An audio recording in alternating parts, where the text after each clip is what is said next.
सांसदों के निलंबन को लेकर एनसीपी का निकाला गया विरोध मार्च। एनसीपी कार्यालय से इनकम टैक्स गोलंबर तक निकाला गया मार्च। एनसीपी के प्रदेश अध्यक्ष राणा रणधीर ने बताया कि प्रधानमंत्री नरेंद्र मोदी में हिटलर की आत्मा है, जनता महंगाई से परेशान है। इंडिया टीवी न्यूज के लिए विशाल वैभव की विशेष रिपोर्ट पटना से। नमस्कार, आप देख रहे हैं इंडिया टीवी न्यूज और मैं हूं विशाल वैभव। अभी जो है इनकम टैक्स गोलंबर के पास विरोध मार्च निकाला गया है। लगातार जो है विपक्षी पार्टियों को संसद से निलंबन किया गया है। ये मार्च निकाला गया है।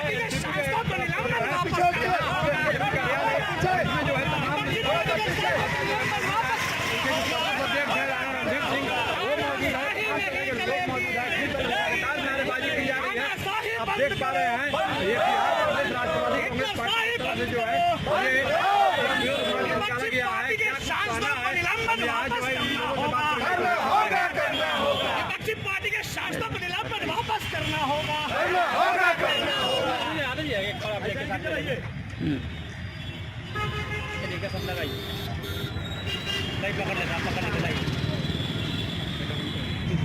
झंडा उठा देंगे सर। आज जो है आप लोग विरोध मार्च निकाले हैं, किस लिए? आज राष्ट्रवादी कांग्रेस पार्टी की ओर से विपक्षी सांसदों को जो निलंबन किया गया है, देश की आज़ादी के इतिहास में इतने सांसदों को निलंबन करना ये पहली घटना है। और यह घटना यह दर्शाती है कि नरेंद्र मोदी की आत्मा में हिटलर का आत्मा प्रवेश कर गया। नरेंद्र मोदी के शरीर में हिटलर का आत्मा प्रवेश कर चुका है। और देश के लोकतांत्रिक व्यवस्था के लिए मैं समझता हूँ यह खतरनाक है।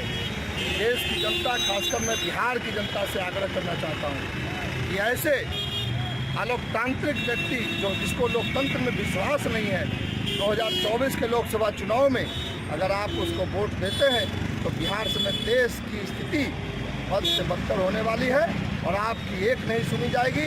इसलिए राष्ट्रवादी कांग्रेस पार्टी यह बिहार की जनता से आग्रह करना चाहती है कि नरेंद्र मोदी के अलोकतांत्रिक रवैये के खिलाफ एकजुट होइए और 2024 में नरेंद्र मोदी को गद्दी से उखाड़ फेंकिए। देश में जिस तरह से महंगाई, बेरोजगारी, काला धन की समस्या विकराल रूप लिए जा रही है, देश के सार्वजनिक संपत्तियों को जिस तरह से नरेंद्र मोदी बेच रहे हैं, देश में बेरोजगारी जिस तरह से बढ़ रही है, महिलाओं को न्याय नहीं मिल पा रहा है। मणिपुर के महिलाओं के साथ क्या हुआ, चीरहरण हुआ, आपने देखा, कहीं न्याय नहीं मिला। हमारी कई रेसलर के साथ दुर्व्यवहार हुआ, बलात्कार हुआ, लेकिन नरेंद्र मोदी के सांसदों पर आज तक कोई कार्रवाई नहीं हुई। इसलिए नरेंद्र मोदी की सरकार बेलगाम हो चुकी है, हिटलर शाही रवैया अख्तियार कर चुकी है। इसलिए बिहार की जनता से हम आग्रह करना चाहते हैं कि 2024 के चुनाव में नरेंद्र मोदी को उखाड़ फेंकने का संकल्प लीजिए, तभी देश का लोकतांत्रिक व्यवस्था बच पाएगी। लेकिन बीजेपी लगातार आरोप लगाती है, विपक्ष पर ही आरोप लगाती है कि सदन में ये लोग चर्चा होना ही नहीं देना चाहते हैं, ये लोग हंगामा करते हैं। सदन में चर्चा कराने से किसने रोका है? सदन में चर्चा कराने से बीजेपी डरती है। इसलिए डरती है कि अगर सदन में चर्चा होगी तो देश के और विदेश में बैठे लोग देखेंगे। इसलिए बीजेपी सांसदों का यह साजिश है कि चर्चा के दौरान कुछ अटपटांग हरकतें कर बैठते हैं, जिससे कि विपक्षी दल के सांसद उग्र हो जाते हैं। उग्र करने के लिए, उकसाने के लिए भारतीय जनता पार्टी ने साजिश रचा है और उस साजिश के शिकार देश की जनता और बिहार की जनता हो रही है। इसलिए हम तमाम साथियों से आग्रह करना चाहते हैं, बिहार के नौजवानों से, छात्रों से, बेरोजगारों से, महिलाओं से, कि अगर आपको अपनी अस्मत, इज्जत, रोजगार का सृजन, महंगाई से निजात पाना है तो नरेंद्र मोदी सरकार को उखाड़ फेंकना है। मैं पूछना चाहता हूँ, आपने कहा आरोप लगाते हैं भारतीय जनता पार्टी के लोग। भारतीय जनता पार्टी के लोग आरोप क्या लगाएंगे? नरेंद्र मोदी को किसने कहा था 2014 में कि महंगाई कम करेंगे?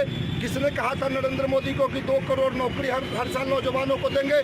किसने कहा था नरेंद्र मोदी को कि महिलाओं को हम 350 रुपये में गैस सिलेंडर देंगे? आज महिलाओं को 1200-1000 रुपये में गैस सिलेंडर खरीदना पड़ रहा है। फिर से लोग गोईठा और लकड़ी के युग में नरेंद्र मोदी ने धकेलने का काम किया है। जिस महिला की आमदनी अठन्नी, खर्चा रुपया कहाँ से होगा? 1000 रुपया में कौन सी महिला है जो हर महीने गैस का सिलेंडर बनाएगी? आज लोग कहते थे कि गोइठा से के धुआं से और लकड़ी के धुआं से महिलाओं का आँख खराब होता है। जहाँ 400 रुपये सिलेंडर 10 साल पहले था, आज वही गैस सिलेंडर 1100-1200 में खरीदना पड़ रहा है। तो महिलाओं को फिर से आँख खराब करवाने के युग में नरेंद्र मोदी धकेल रहे हैं, दूसरा कोई नहीं। इसलिए महंगाई के सवाल पर, बेरोजगारी के सवाल पर, हर नागरिक के खाते में काला धन लाकर 15-15 लाख डालने के सवाल पर नरेंद्र मोदी से और भारतीय जनता पार्टी के लोगों से सवाल पूछने का हम देश की जनता और बिहार की जनता से आह्वान करना चाहते हैं। सवाल करो कि 2014 में नरेंद्र मोदी ने क्या क्या वादा किया था, वादा पूरा हुआ कि नहीं, इसका सवाल करना चाहिए। धन्यवाद। तो जैसा कि आपने देखा, हमने बात किया एनसीपी के प्रदेश अध्यक्ष राणा रणधीर सिंह से। उन्होंने सीधा रूप से बताया कि जो है प्रधानमंत्री जो है के आत्मा में जो है वो हिटलर की आत्मा जो है प्रवेश कर चुकी है, जिस कारण से जो है वो इस तरह का जो है निर्णय लिया गया है और संसदों का जो है निरसन किया गया है। और महंगाई को लेकर जो है जमकर जो है निशाना साधा इस बीजेपी की वर्तमान सरकार पर। तो बने रहिए तमाम खबरों के लिए इंडिया टीवी न्यूज के साथ। इंडिया टीवी न्यूज के लिए विशाल वैभव, पटना। ताज़ा खबरों से जुड़े रहने के लिए हमारे चैनल को सब्सक्राइब करें और बेल आइकन को दबाना ना भूलें, ताकि हर खबर की नोटिफिकेशन आपको मिलती रहे।